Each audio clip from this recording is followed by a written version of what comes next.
É com muita responsabilidade e orgulho aqui para a última palestra do ENIC de 100ª edição aqui, né, que eu chamo ao palco aqui um dos fundadores da Itacer, Constantino Frolini, arquiteto e engenheiro, diretor da Cerâmica City, para falar de um assunto super em moda, do digital ao tijolo e vice-versa. Como a alvenaria cerâmica racional e novas tecnologias estão redefinindo a construção habitacional sustentável. Constantino, showtime é com você.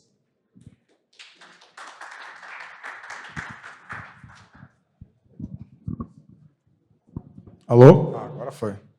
Boa tarde, pessoal. Bom, obrigado, né? Agora, com a apresentação dessa, vou ter que ser bom. Já tá? Já, legal. Bom, pessoal, vamos falar um pouquinho. Vou ser meio rápido, não vou me aprofundar muito em todos os temas, mas vou tentar abordar essa evolução que houve na alvenaria, principalmente na brasileira. Tá? Vamos lá, pessoal. Toda vez que eu começo uma apresentação desse nível, que vai abordar alguma coisa dessa, eu gosto de lembrar que o nosso país, diferente dos países que a gente se compara, esses países são todos horizontais, no sentido da mesma latitude, eles estão sempre na mesma latitude, então tem sempre um clima muito parecido, um bioma muito parecido, que é muito diferente do nosso, que é continental, onde o norte é muito diferente do centro, que é muito diferente do sudeste, que é muito diferente do sul. Então, o nosso bioma é muito mais rico e muito mais complexo do que outros locais que a gente constrói, que a gente vive. Pegar uma edificação, um produto de um país que tem predominantemente um clima mais seco, um bioma menor, tem que ter alguns cuidados para colocar num país como o nosso. A gente tem, principalmente a nossa fauna, ela é muito mais rica e complexa do que de outros países como esse. Um dado para vocês, imagina só, se a gente pega aqui no Parque Ibirapuera, 1 km² aqui daquela região, tem mais cupins, espécies de cupins, do que toda a América do Norte inteira.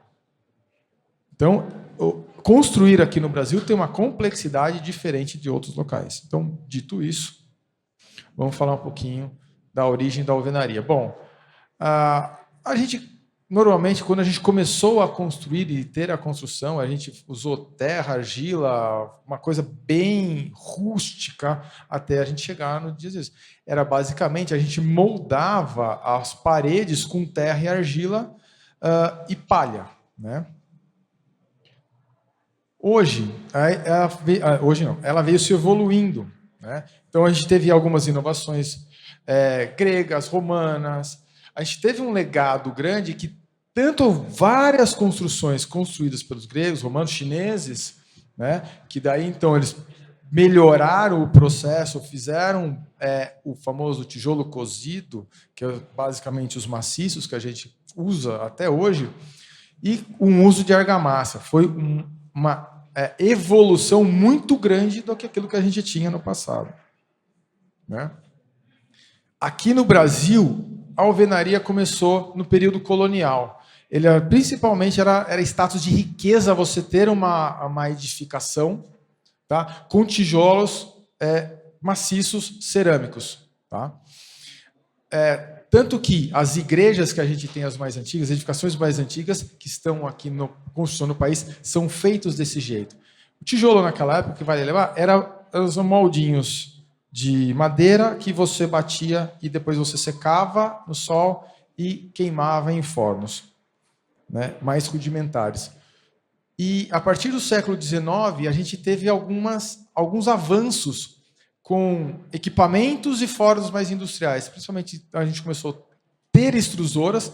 Naquela época, era movida a força animal, ou às vezes até do homem, né? E você conseguiu ter uma pré-industrialização, uma melhora no ambiente construído que a gente tinha.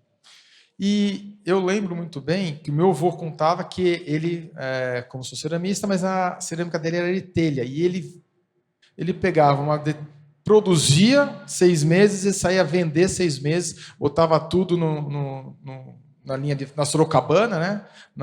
No de ferro, e saía distribuir, vender do Paraná, em um monte de lugar, pela estrada de ferro. Olha só, a gente já tinha estrada de ferro naquela época e voltamos para trás e perdemos um legado aí que poderia ser muito útil para a gente, né? Enfim, mas hoje, como é que os blocos estão? Como é que a alvenaria está? Hoje vamos falar de alvenaria estrutural, alvenaria racional, tanto vedação quanto estrutural. Os blocos são diferentes. Hoje a gente tem realmente uma tecnologia muito diferente na produção, tanto do bloco como na produção da alvenaria, e ela teve vários ganhos. Produtividade, desempenhos superiores, tá? Mas algumas vantagens ela manteve daquela alvenaria do passado. O desempenho térmico, desempenho acústico, conforto do usuário, o ambiente mais saudável, né? Então, essas características, que bom que nós não perdemos. Nós conseguimos ganhar muito em eficiência da construção. Isso veio muito por causa das normatizações. Hoje nós temos produtos normatizados, hoje a gente tem sistemas normatizados. Então, toda essa questão, tá, que os nossos produtos são normatizados trazem segurança para quem vai construir, para quem vai morar, né? A alvenaria estrutural, ela aqui no Brasil se iniciou na década de 60, foi vindo uma grande evolução até hoje, e hoje ela basicamente é o sistema construtivo que melhor se adequou com eficiência, tá, para toda a realidade brasileira. Não só a realidade do bioma, mas também dos locais, mas também a realidade financeira do nosso país. Nós, apesar de sermos um país muito rico em produtos e minerais, vegetais e tudo isso aqui, nós ainda não somos um povo rico financeiramente. Então, nós temos que adequar isso. E o sistema de alvenaria estrutural brasileiro está muito bem adequado. E ele é o sistema de alvenaria racional brasileiro, feito aqui, desenvolvido aqui e que se vem desenvolvendo e se adequando às nossas necessidades. Não é? A alvenaria de vedação racionalizada, ela nasceu, é um filhotinho da alvenaria estrutural. E ela, com toda a modularização que veio da alvenaria estrutural, você teve muitos ganhos, muita ganho de produtividade, redução de perda, muito em obra. Então, foi um ganho muito grande esse filhotinho da vedação racionalizada do filhotinho da estrutural, né? Tudo isso tem muito ganho no projeto todo, porque um projeto tem que ser sempre modulado, ele tem uma coordenação modular, uma norma que rege a gente, todas os de projetos, que é a coordenação modular. E as nossas alvenarias estão totalmente alinhadas com essa norma e a gente ganha muito com isso. Redução do desperdício, velocidade em obra, desempenho melhor. Então, a gente padronização, a gente consegue padronizar uma edificação e construir com melhor, mesmo desempenho de norte a sul, com produtos padronizados. Né? Importante, a compatibilização do projeto é extremamente importante em tudo que é racionalizado em sistemas racionais. Porque se eu tiver interferências durante a execução, eu vou ter que refazer, é um trabalho que eu refaço, então eu tenho que pensar muito antes. Então eu gosto muito da frase. Projete por 6 anos e construa em 6 meses, porque o papel é barato, mas a parede é cara. Então, se eu tiver que refazer a parede, tá, várias vezes, é muito caro. É muito caro. É muito caro. Se eu subir a parede, rasgar a parede e refazer aquela remenda que eu fiz na parede só para colocar um conduíte. Homem trabalhada, material, uma série de entulho gerado, então isso é caro. Então, compatibilizar os projetos é de extrema importância. Por isso que o BIM é tão falado. Né? Vamos lá. Com isso, você acabou ganhando uma coisa que está muito em voga, que é o ESG, né? A sustentabilidade do produto cerâmico e dos sistemas que têm cerâmica. Porque, querendo ou não, é um material que foi muito mal visto no passado por causa da forma de produção e foi muito mal entendido. Mas todas as 12 aqui do Itacere, várias outras do país, têm hoje um sistema produtivo totalmente alinhado com todos os parâmetros de sustentabilidade. Desde a extração da argila até eu conseguir recuperar, reciclar o bloco ou a telha que foi quebrada no canteiro, trazer e transformar no mesmo produto ou num outro produto cerâmico. Então, isso está totalmente alinhado com todas os alinhamentos das ODS que a ONU nos impôs, né? Bom, ela reduz muito o entulho com relação às alvenarias tradicionais. Muito. 100%, 70% dos entulhos você tem com redução de entulho. O reaproveitamento, você consegue chegar até 100% de reaproveitamento de todo o material que você não utilizou na obra, de entulho na obra. E você tem 30% de redução de argamassa, né? Depois eu mostro. Principalmente, pensa só, vocês são construtores. Uma parede tradicional, eu tenho 5 centímetros de argamassa. De alvenaria, eu preciso só de 1 centímetro. Olha o ganho que você tem, não só financeiro, não só financeiro sim, mas não só de material, mão de obra que não vai, você vai otimizá-la, né? Então, esse é um ganho muito grande que às vezes a gente não enxerga na hora que a gente vai comparar as alvenarias, mas é um ganho muito grande, principalmente os revestimentos. Vou mostrar um videozinho aqui para vocês, para ilustrar isso que eu estou falando. Minar desperdícios. Aqui no canteiro de testes da City, vamos avaliar um item fundamental da obra: o consumo de argamassa. Vamos comparar o bloco City 14, 19 e 39 centímetros e o bloquinho cerâmico 11,5, 14 e 24 centímetros. Serão construídas 2 paredes padronizadas para medir o consumo de cada produto. A argamassa é preparada conforme o consumo de cada bloco.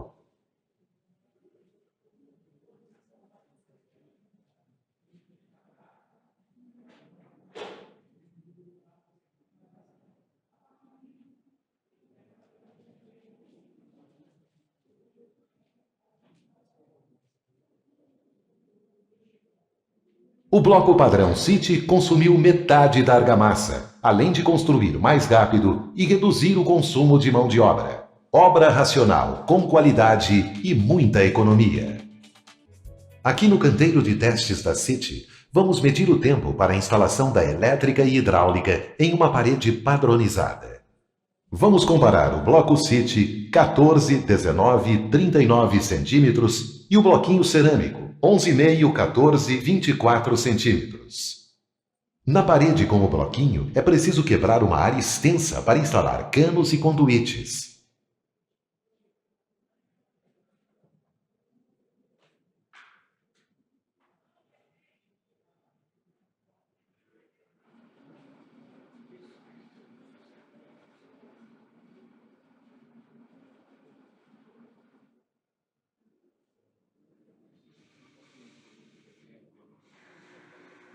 Na parede com o bloco City, o tempo para as instalações foi de 9 minutos. O mesmo serviço na parede com o bloquinho comum demorou 18 minutos, o dobro do tempo.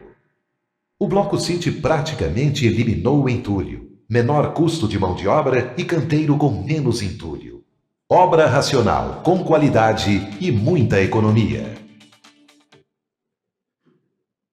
Bom, gente, acho que ilustra bem esse videozinho o que a gente comentou até agora com relação à eficiência de um sistema com o outro, né? Bom, aqui esse slide acho que adiantou um pouco, mas só comentar. Hoje a gente tem a possibilidade, eu vou entrar nas novas tecnologias, mas hoje a gente consegue criar rastreabilidade de todo um lote, todo um bloco, através do blockchain. Então, isso a gente consegue já fazer nas nossas fábricas. Deu uma adiantada aqui, esse slide acho que pulou para frente, mas era para trás. Mas já comentando, e os blocos cerâmicos, você consegue ter rastreabilidade total, porque ele é marcado. Você sabe o lote, a hora, quem produziu, o turno que produziu. Então, e você consegue colocar, depois que você ensaia, você tem todos os parâmetros das características daquele material que você comprou, que você está utilizando. Tá? Inclusive, depois que, se tiver algum problema, você precisar tirar um corpo de prova para fazer um ensaio, você vai ter a rastreabilidade dele já aplicado na parede. Né? Sempre. E sem precisar de burocracia de papel. Né? Os ensaios, falar um pouquinho, hoje as nossas alvenarias estão sempre sujeitas às normas. A principal dela hoje, que mais se fala, é a norma de desempenho. As nossas alvenarias, minimamente, elas atendem todas as normas. Eu trouxe só algumas informações para que todo mundo entenda que ela consegue atender a alvenaria racional, tanto estrutural como de vedação, consegue atender toda a norma de desempenho 100%, até nos critérios mais desafiadores. Tá? Então aqui eu tenho resistência ao fogo, eu tenho paredes que chega a 240 minutos, que é essa nova classificação da norma. Né? Mudou a norma, não é mais TRF, aí você tem uma classificação, uma sopinha de letrinhas, no caso é REI, que é a resistência, uma estanqueidade, outra integridade. Quer dizer, as letrinhas querem dizer. Com a parede você consegue atender todas as zonas bioclimáticas brasileiras com cores claras e escuras. Outros sistemas não conseguem só conseguem com cores claras, com cores escuras não conseguem. Então, você tem um ganho no design. Como incorporador, você precisa realmente sempre trabalhar com o design que o cliente está comprando na época. Né? Então, aqui te dá uma possibilidade de você fazer isso. Resistência mesmo, estrutural, essa vai de acordo com classe. E o isolamento acústico, ele vai de 40 a 45 DNTW, que é o quê? E tem uma variação aí, mais 3 de RW, o que é? O DNTW é em loco, medida em loco, e o RW tem esse mesmo desempenho, até acima disso, em laboratório. Tá? Então, isso é importante falar. Uma coisa é em campo, outra coisa em laboratório. E nós temos paredes ensaiadas de alvenaria que chegam até 61 dBs em laboratório. Tá? Vou mostrar para vocês agora um videozinho de como executa um ensaio de rompimento de bloco, para saber eu classificar o bloco, qual a resistência dele. Quantos MPAs ele resiste. Isso eu trouxe mais por curiosidade, porque eu gosto de ver quebrar. Né?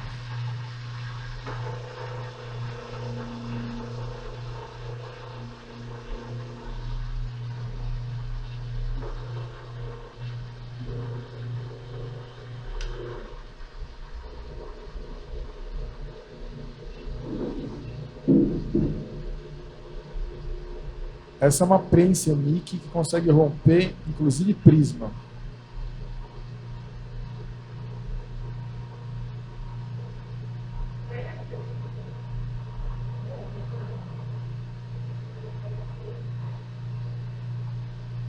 Conhece o ensaio, se o bloco é resistente, demora mesmo.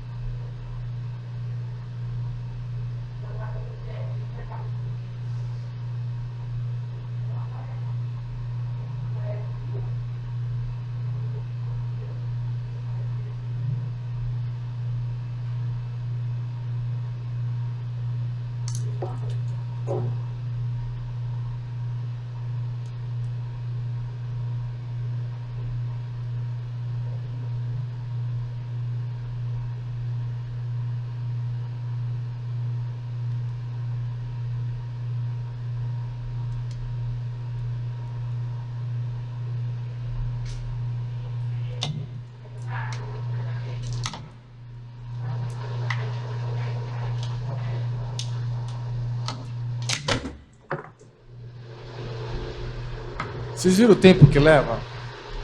A cada segundo ele vai aumentando, vai aumentando a compressão.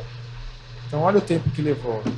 Esse bloco aqui é um bloco que eu precisei classificar ele como EST 80 de 8 MPa, porque ele é de parede dupla. Se ele fosse de parede maciça, eu teria classificado ele com 12, EST 120.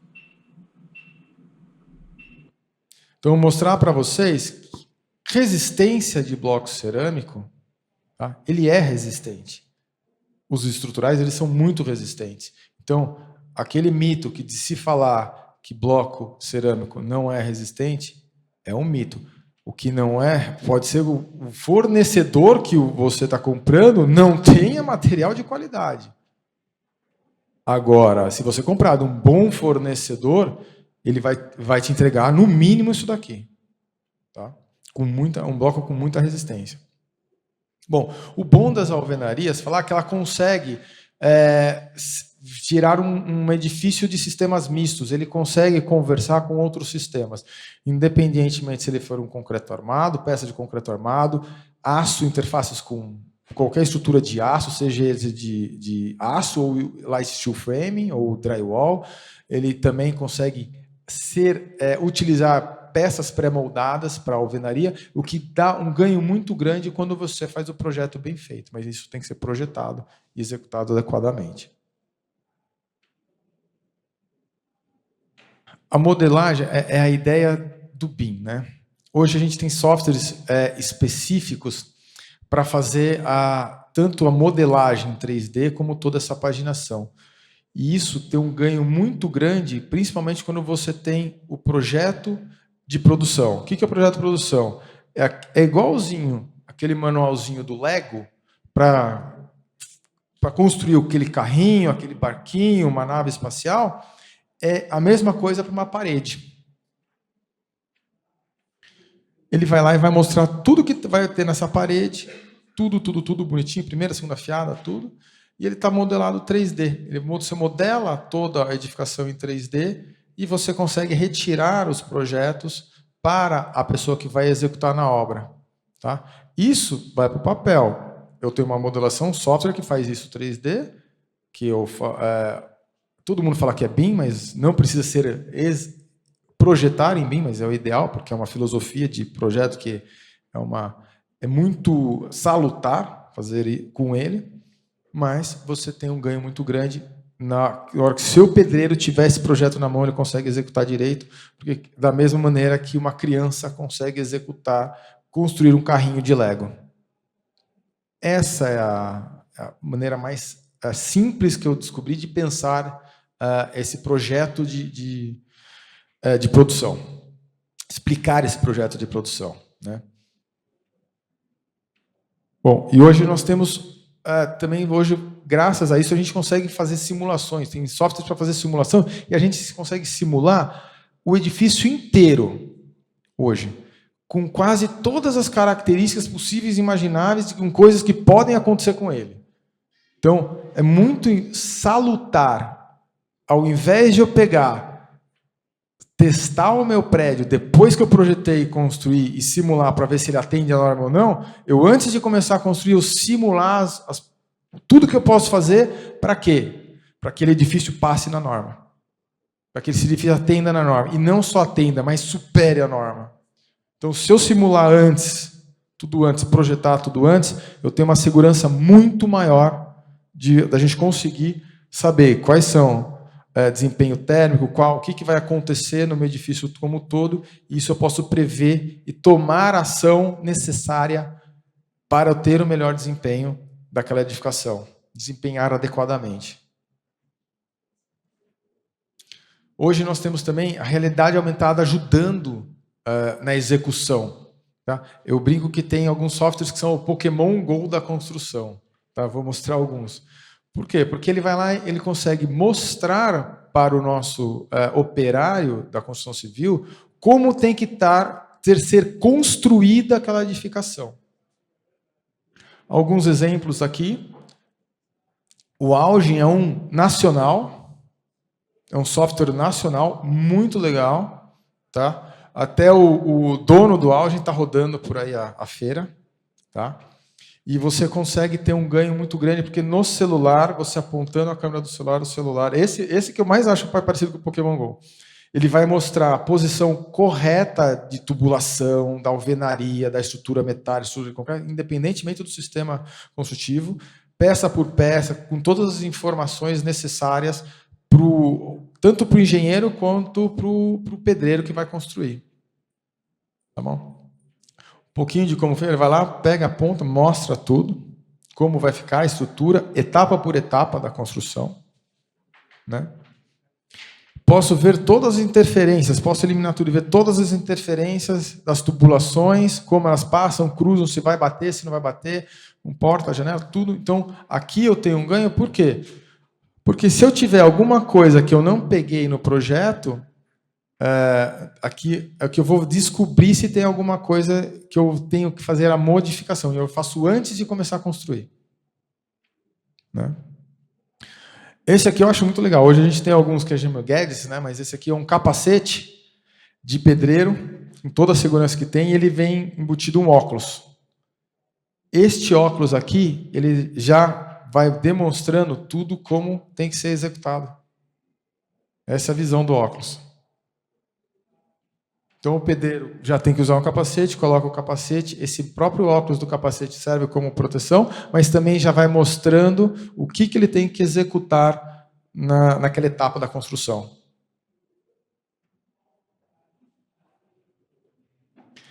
Digital Twin, poucas pessoas sabem, mas o que eu vou fazer? Eu tenho sensores, eu espalho sensores pela edificação, eu mensuro tudo o que acontece naquela edificação. Então, eu consigo prever algumas coisas, algum rompimento, fazer todas as análises preditivas de manutenção também, antes dela acontecer. Então, eu consigo ter previsões do que está acontecendo antes, o que está ocorrendo com a minha edificação, com a minha coisa. Esse aqui é um dos exemplos do que como a gente avalia um edifício, o que está acontecendo com cada um desses e todos os parâmetros que a gente pode inserir, e são N parâmetros, inclusive com as pessoas, dados biométricos das pessoas que estão circulando naquela edificação. Isso já existe, poucas pessoas sabem que vocês já passaram por N edificações que têm esse tipo de coisa. Nesses edifícios mais modernos que tem certificação LEED Platinum, coisas desse jeito, vários desses já têm esse tipo de avaliação. Você está passando e você não sabe que você está sendo avaliado. Tanto temperatura corporal, batimento cardíaco, eles conseguem mensurar isso através de vários sensores que você vai colocando dentro da edificação. Outros sensores que você tem na edificação é movimentação. Isso você utiliza muito em locais que tem sismo.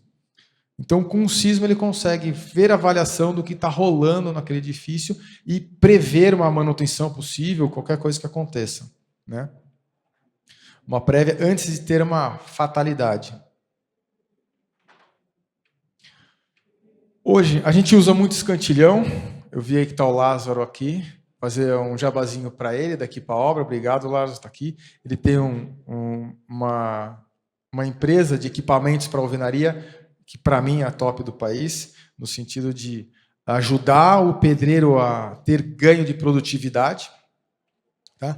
Mas hoje você tem uma série de equipamentos que a gente utiliza, o operário utiliza, mas a gente consegue, ao invés de ser só o operário, a gente consegue fazer algumas coisas. Por exemplo, usar esses equipamentos associados à robotização, a robôs. Tá? E você tem um ganho de produtividade muito grande, porque o robô não cansa. O robô quebra, mas não cansa. Ele consegue trabalhar de 18, 20 horas por dia. Nós, quanto ser humanos, a gente consegue fazer 2 dias no máximo. No terceiro já a gente não consegue fazer. Por mais que eu seja o He-Man, o Hulk, o herói da vida, mas ser humano tem limite para se movimentar. Vou trazer para vocês alguns exemplos de alguns robôs que já existem, estão em operação, não no Brasil, mas no mundo de maneira geral. Robôs humanoides que eles trabalham muito parecido com o ser humano e fazem as mesmas operações que o ser humano. Tá? Alguns robôs que são muito parecidos com o quê? Com esses robôs de autopeça, da indústria automobilística. Ele muda, o robô é o mesmo da indústria. O que muda é a pinça. Qual é o equipamento que ele vai botar na ponta? Tá? Drones, uso de drones, tanto para pintura, com aplicação de argamassa, com uma série de aplicações, a gente tem drone hoje já em funcionamento e muitos projetos já executados, projetos grandes, como o metrô. tá? Como as estações de metrô. Não aqui no Brasil, se não me engano, na Espanha teve um que os drones fizeram toda a parte de impermeabilização e pintura do edifício. A gente tem alguns... É um robô, é uma máquina, é um caminhão, tá? E ele constrói as casas, ele consegue... Este aqui, no caso, ele consegue fazer até 6 casas ao mesmo tempo. Tá? E assentando bloco por bloco, da mesma maneira que os nossos pedreiros fazem hoje. E olha que legal, eu automatizei isso na obra, no canteiro, tá? E eu tenho a eficiência da nossa alvenaria. Então, tá? Tem o robô para pintura, esse daqui no caso também, onde o homem está longe e controlando ele, né? De novo, mais um exemplo de robô que a gente tem no mercado. A gente tem robôs específicos, como esse aqui. Você já deve ter visto vários videozinhos desse aqui. Na época da pandemia, na China, veio vários deste modelinho aqui, que é o cachorro robô que mandava a turma para ir para casa. Prendia a pessoa e levava ela para casa. No caso desse, é só trocar. Opa, deixa eu voltar aqui. No caso desse, como sempre, aquele robô é trocar esta peça aqui para ele executar uma função diferente numa obra. Pode ser uma pintura, uma aplicação, uma instalação de conduíte, assim por aí vai, né? Também temos ferramentas automatizadas. No seu caso, essa ferramenta aqui automatizada aqui é para uma aplicação de argamassa. É uma cola isso daqui, na verdade. É uma alvenaria europeia, no caso, da Wienerberg, e essa ferramenta aqui, ela vem automatizada, ele só vem recarrega essa cola, pode ser uma cola cimentícia, mas bem fluida, tá? E ela caminha aqui pela coisa, ele só vai carregando e ele só sobe e coloca na próxima fiada, e assim vai. Tá? E a gente tem os famosos exoesqueletos. O homem pode ser, tanto ele coloca tipo um homem de ferro da vida, né, onde ele tem a armadura por fora, ou ele pode controlar remotamente, né, um robô para fazer uma operação dentro da sua. Aqui é muito usado instalação de troca de tubulação em esgoto das grandes galerias antigas para fazer manutenção. Esse robô é usado para isso. Então, o cara fica em segurança, num ambiente saudável, e o robô está no local, executando o trabalho que ele deveria fazer num local insalubre, né? Trazendo muita qualidade para o trabalho dele, né? Esses robôs trazem muita coisa, né, de qualidade. Hoje, eles conseguem fazer um assentamento automatizado. Então, se você tem várias casas com a mesma planta próximas, você consegue fazer até 6.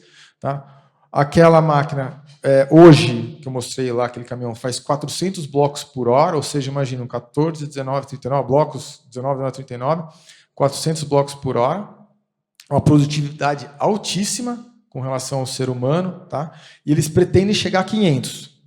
Eu conversei com um diretor daquela empresa, eles pretendem chegar até 500 blocos por hora. E um bloco que pode pesar até 15 quilos. Né?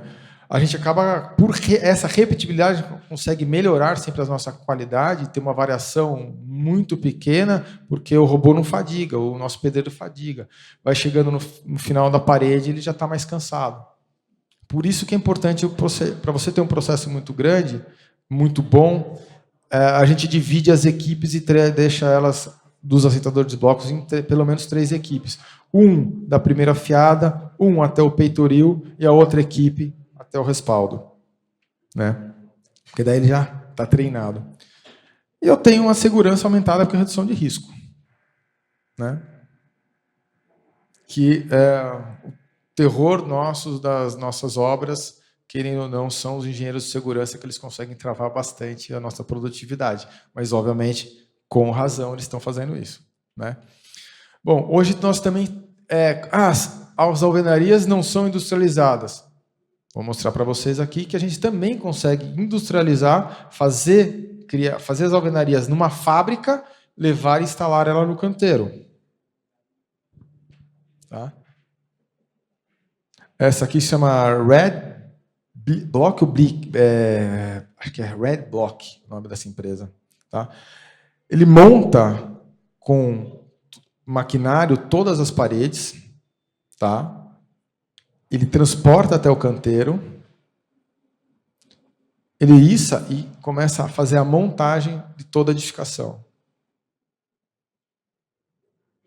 Então, aquilo que fala que a alvenaria não é um sistema industrializado, a gente consegue industrializar também, e tendo, de novo, os mesmos ganhos que vêm lá do passado, daquele segundo slide que eu mostrei para vocês, mostrando que a gente tem ganhos desde aquela época, os ganhos térmicos, durabilidade, até hoje. Tá? Não existe nenhuma construção no mundo, tá, tão antiga quanto as de alvenaria. E as de alvenaria estruturais. Então, acho que dura bem. Né? A casa do futuro, ela tem que ter conforto térmico, tem que ter, obviamente, saúde, uma eficiência energética. Querendo ou não, a gente vai passar por uma... Se a gente não tomar, enquanto humanidade, as providências adequadas, a gente vai passar por uma falta de energia, uma crise energética. Então, as nossas casas têm que ser eficientes energeticamente. Tá? E as alvenarias, as edificações que utilizam materiais cerâmicos têm um ganho térmico muito bom. O que isso representa? Menor consumo de energia, tanto para esquentar quanto para esfriar a edificação. Então, a gente tem que pensar nessas coisas, né?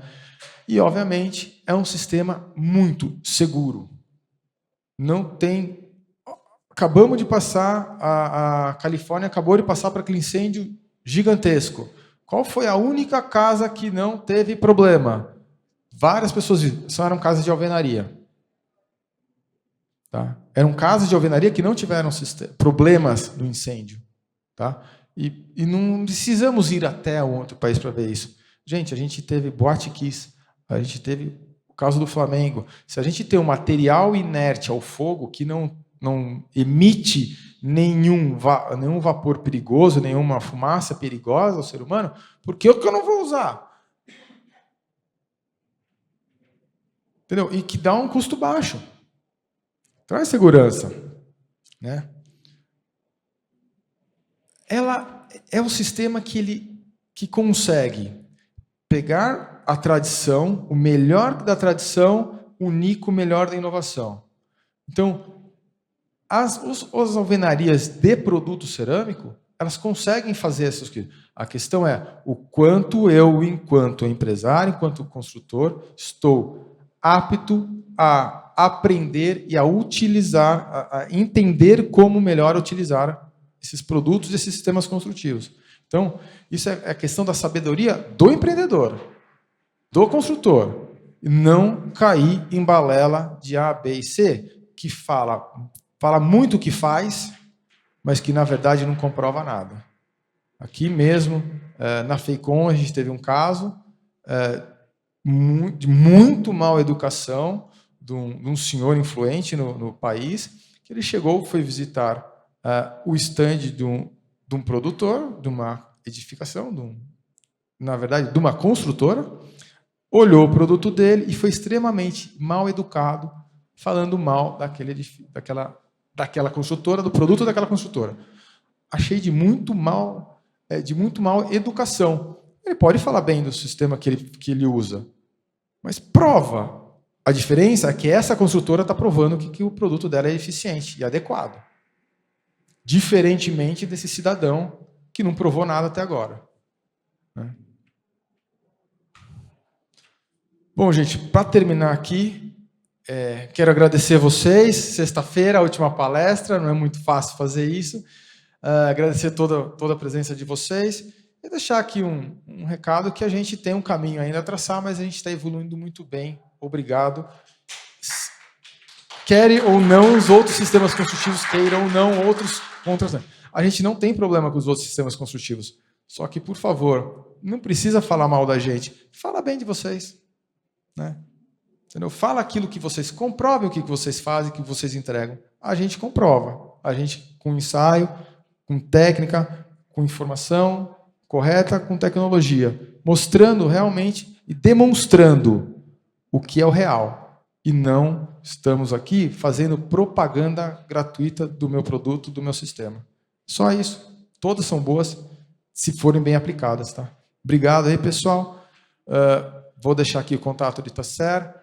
O Instituto é para trazer informação de qualidade para todo mundo, para todo mundo que queira aprender e ter informação de qualidade. Está aqui o contato de Itacer, está o QR Code. E deixo aqui, se vocês quiserem fazer a pergunta, conversar comigo, estou aqui à disposição para todos vocês.